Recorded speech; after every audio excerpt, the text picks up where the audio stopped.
नमस्कार। हमारी मौजूदगी अभी नारायणी शक्ति फाउंडेशन में है और अभी हम मेरे साथ में सरिता मैम जुड़े हुए हैं जो कि राष्ट्रीय अध्यक्ष है महिला के। आइए इनसे कुछ बात करते हैं। अभी फ़िलहाल मैटर चल रहा मनी मिराज और बनू द ग्रेट में बहुत बिहार में या तो पूरे भारत में कॉमेडियन स्टार के रूप में जाने जाते हैं। आइए इनसे हम बात करते हैं। मैम स्वागत है आपका। नारायणी शक्ति फाउंडेशन में आपका भी स्वागत है भाई। मैम अभी बहुत ज़्यादा ये वायरल हो रहे हैं मनी मिराज और बनू द ग्रेट। इस पर आप क्या कहना चाहते हैं? देखिए, इन दोनों के मामला में हम यही कहना चाहेंगे कि कहीं ना कहीं दोनों ही प्रेम किया है। और इस केस में यही होना चाहिए कि ये मनी द ग्रेट है, इसको अपनाना चाहिए। इसलिए क्योंकि जब तुम लोग प्रेम किया था उसमें तो तुम लोग जात पात देखा नहीं था। तो जब प्रेम कर लिया, संबंध बना लिया, शादी कर लिया, अब उसके बाद तुम लोग जात पात का नाम लेकर जिस तरह से धोखाधड़ी कर रहे हो, एक बेटी मरने की बात कर रही है, सुसाइड करने की बात कर रही है, तो ये कहीं से भी मानवतापूर्ण नहीं है। अच्छा, अभी ये चुनाव है बिहार में, हो सकता है कि मुद्दा ये भी तो बन सकता है हिंदू मुस्लिम का। देखिए, मुद्दा बनाने वाले बनाते रहें, लेकिन मुझे लगता है कि नहीं बनाना चाहिए। क्योंकि दो बच्चों की नादानियों को अगर पूरा देश इस चीज़ में सराबोर होने लगता है तो कहीं ना कहीं हम लोग अपने मानवता का जो स्वरूप होता है उसको झकझोरेंगे। क्योंकि ये दोनों सभी जातों से पूछ कर नहीं प्रेम किया था। ना ये बनू द ग्रेट पूछी थी कि भैया हिंदू भैया सारे लोग हम प्रेम करें उससे, और न वो सारे मुस्लिम भाई बहन से पूछा था कि हम उससे प्रेम करें। जब प्रेम करते समय नहीं पूछा पूछी किया था तो आज जात का नाम लेके पीछा छुड़ाने का जो एक्टिंग कर रहा है मनी मिराज, इसका ये बुद्धि जो है सो कहीं ना कहीं इसी के मूर्खता में चला जाएगा। हमारे पब्लिक, हमारे देश के समाज के जो लोग हैं इतने बेवकूफ़ नहीं है कि इसके उसकाने से उसक जाएंगे। अच्छा। लेकिन बनू द ग्रेट तो बोले थे कि हम जिस समय शादी किए थे उस समय पता नहीं था कि ये मुस्लिम है, और अभी आकर के बोल रहे हैं कि हिंदू मुस्लिम ये है। देखिए, वही तो बोल रहे हैं कि ये लड़का को देखिए, ये कहीं ना कहीं मनी मिराज को, बनू द ग्रेट को पत्नी बना के पूरा इसका बैंक बैलेंस को अपने ऊपर ले लिया होगा, सारा इनकम रखता होगा। और जब इसका सारा काम बन गया, जब इसका बैंक बैलेंस बिल्कुल एकदम लेवल पर आ गया है, अब ये लड़की को धोखा देके दूसरा शादी, अब दूसरा लड़की की ज़िंदगी बर्बाद करने का प्रयास कर रहा है। इसका मन में क्या चल रहा है, बस यही कहानी है। इसकी माँ को भी लगा होगा कि मेरा बेटा तो यही महिला के वजह से हाईलाइट हो रहा है, यही महिला के वजह से मेरा बेटा का बैंक बैलेंस भर रहा है, तो माँ भी बहू तुमसे शादी करवा ही देंगे, तो मेरी बहू है वो खूब नौटंकी की। और अब जो माँ है सो कहीं ना कहीं सोच रही है मेरा बेटा का बैंक बैलेंस भर चुका है, तो अभी लड़की से पीछा छोड़ा ले। क्योंकि ऐसी जो बच्चियाँ होती हैं वो बहुत ही फ्रैंक होती हैं, तो ये लोग को तो चाहिए काम भाई ना।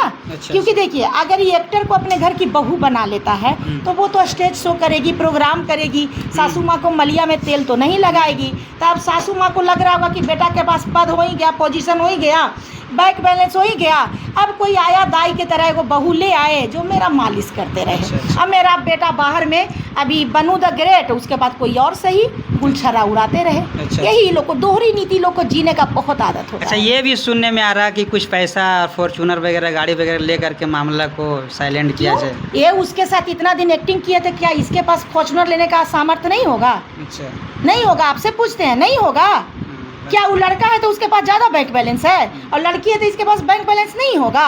हाँ, अब पत्नी बना के लूट लिया होगा तो वो एक अलग मुद्दा है। अब इस चीज़ के तो क्लियर ये बनू द ग्रेट ही करेंगी। अभी तो वो बेचारी डिप्रेशन में है, टेंशन में है, तो पैसे का जो ये लोग घमंड दिखाता है। और हम वकील सर लोग को भी देखते हैं, बहुत ज़्यादा तालमेल करते हैं, लेकिन कभी इंसाफजनक बात नहीं। तालमेल अच्छा किनसे करते हैं वकील साहब? ये जो सब एक्टर लोग जाता है उससे, क्योंकि कहीं ना कहीं बच्चियां शोषण का शिकार रहती हैं, तो फिर बेकार है कि बेटी बचाओ बेटी पढ़ाओ, बच्चियों के लिए ये रोजगार, बेटियों के लिए ये, महिलाओं के लिए ये। जब महिलाओं को आप लोग को कुचल ही देना है और महिलाओं का सम्मान बिगाड़ देना है और महिलाओं का इज्जत का कोई भावे नहीं रखना है, तो फिर बेकार आप लोग इतना महिला पर ये कर रहे हैं। छोड़ दीजिए स्वतंत्र महिला को, नहीं इतना दुर्बल बनाइए। क्यों इतना रोजगार आप देते हैं? क्यों इतना बेटी बचाओ बेटी पढ़ाओ?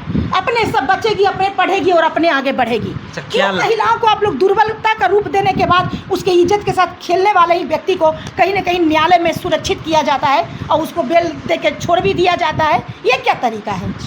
ऐसा तो हमेशा हो रहा है, हिंदी फिल्म में भी हो रहा है, भोजपुरी एक में भी भी, महिला को हर इंसाफ जगह यही नहीं हो मिल रहा रहा है। है। एक भी महिला को, अभी मेरे संस्था में 3-4 बच्चियां आ चुकी हैं, एक भी महिला को इंसाफ नहीं मिल रहा है। सब दर दर रो रही है, तड़प रही है, छछन रही है, सिसक रही है और अपनी जीवन को डिप्रेशन में जीने पे मजबूर हो गई है। ऐसा क्यों, मतलब महिला लोग कमजोर पड़ रही है या तो फिर सरकार नहीं, को- हम उन बच्चियों को कहना चाहेंगे, पूरे देश को उन बेटियों को कहना चाहेंगे कि प्रेम से बचो। तुम लोगों को अपने माँ बाप से प्रेम करना चाहिए, अपने इज्जत से प्रेम करना चाहिए और अपने माँ बाप के मर्जी के अनुकूल शादी करो। कोई प्रेम नहीं है, ये सब बकवास है, ये सब ढोंग है। ऐसे पाखंडी जो आप लोग को ये प्रलोभन देते हैं कि हम आपसे बहुत प्यार करते हैं, तो ये बहुत प्यार वाले को, सारी बेटियों को चाहिए कि ये बोलना चाहिए कि पहले चलो कोर्ट में शादी करो, अच्छा। चलो अपने माँ बाप को मनाओ, चलो माँ बाप के सामने हमको ले जाके मांग में सिंदूर भरो, फिर प्रेम का बात करो। जिस दिन बेटियां इस तरह से बोलना चालू कर देगी ना, उस दिन बेटियों का उत्पीड़न उसी दिन समाप्त हो जाएगा। आप बेटियों को ये प्रेम वाला खेल से निकलना चाहिए। कहीं ना कहीं जब तक आपका शादी नहीं होता है, जब तक आपका कोई पति नहीं बनता है, आप रोड चलते कैसे इस तरह के लोगों से आप प्रेम कर बैठते हैं? न सूरत के न शक्ल के, आप उसका एक्टिंग देख के आप उससे प्रेम करने लगे। कभी सोचे थे कि आपका होगा? ये सिर्फ आपको यूज कर रहा है, हिंदू के बेटी समझ के आपको इज्जत लूट रहा है। तो आपको ना चाहिए था कि हम एक हिंदू के बेटी हैं तो कहीं ना कहीं हम सिर्फ यहाँ पर अपना कैरियर बनाने आए हैं। आप काहे उसके प्रेम में आप इतना ये हो गए? आप लोग को कोई भी फुसलाता है, आप लोग क्यों फुसला जाती हैं? पैसा के कारण, क्योंकि पैसा उस सबके पास ज़्यादा नहीं, रहता है ना, अगर मतलब आपको पैसा चाहिए तो मेहनत करिए, मजदूरी करिए। सोशल मीडिया सभी महिलाओं के लिए भी है, पुरुषों के लिए है। जितना ये बनू द ग्रेट में कला है, हमको लगता है ना कि उससे ज़्यादा तो बनू द ग्रेट में कला है। अगर ये अकेले भी सोशल मीडिया पे अगर अपना रील बनाकर, वीडियो बनाकर अगर डालती तो नीची सी बात है कि ये बहुत सारा पैसा कमा लेती, क्योंकि इस लड़की में बहुत काबिलियत है, खूबसूरत भी है और एक्टिंग भी बहुत अच्छा कहने करती का है। मतलब यही है ना कि लड़की के वजह से मनु मिराज आज इतना आगे हाँ, निकला ये है। लोग लड़कियों के नाम से ये लोग हाईलाइट हो जाता है, लड़कियों की एक्टिंग के वजह से ये लोग वायरल हो जाता है और फिर उसी लड़की को ये लोग धोखा दे देता है और धोखा दे के भी वायरल हो जाता है। अब देखिए, जो जिसको नहीं जानना वो लोग जानेंगे आप लोग के चैनल के माध्यम से। अब देखिए कि इस उड़ंग पर हम वक्तव्य कर रहे हैं, यही इसका ये लोग का कहानी है कि पहले प्रेम करो, इससे कुछ पैसा कमा लो और उसका इसी को यूज करके वायरल हो जाओ। यही तो चल रहा है लगता है सोशल मीडिया पे। आपको तो वही करना है ना, क्योंकि आप उसी के लिए बैठे हुए हैं। अब क्या करें, जब आप क्वेश्चन करने आ जाइएगा और कोई महिला अगर सोशल मीडिया पे रो रही है तो उसके पक्ष में आवाज़ उठाना भी मेरा धर्म बनता है। अच्छा, कौन लग रहा है आपके, मतलब नज़र में कौन अच्छा है, कौन खराब? अरे बनू द ग्रेट के साथ वो धोखा दे रहा है। बनू द ग्रेट धोखा नहीं ना दे रही है, वो तो प्यार कर रही है, आज भी कर रही है ना। वो बेचारी जातिवाद कर रही है ना कुछ कर रही है, उसको बस है कि अगर मुझसे प्रेम की हो तो मुझे अपना लो। धोखा जो दे रहा है वही ना नालायक है, वही ना दुष्ट है, जो जाति के नाम लेके अब महिला को बैक कर रहा है और धोखा दे रहा है। तो क्या उसके इज्जत को तुम वापस लौटाओगे? तुम उसके पवित्रता को लौटाओगे? तो ये जो दुष्टता कर रहा है, ये दुष्टता का इसको दंड मिलना चाहिए, इसको कड़ी से कड़ी सजा होनी चाहिए, इस पर FIR दर्ज होना चाहिए। अगर हिंदू बेटी को शर्मसार करके छोड़ दिया तब उसके बाद इसको औकात में लाना चाहिए, सभी को लाना चाहिए। तो चलिए ठीक है, और वीडियो कैसा लगा आप लोग देख कर कमेंट में ज़रूर, कमेंट बॉक्स में ये फिर से थोड़ा सा कट करके कीजिए ना। वीडियो कैसा लगा आप लोग कमेंट बॉक्स में ज़रूर कमेंट करें। जय हिंद, जय बिहार।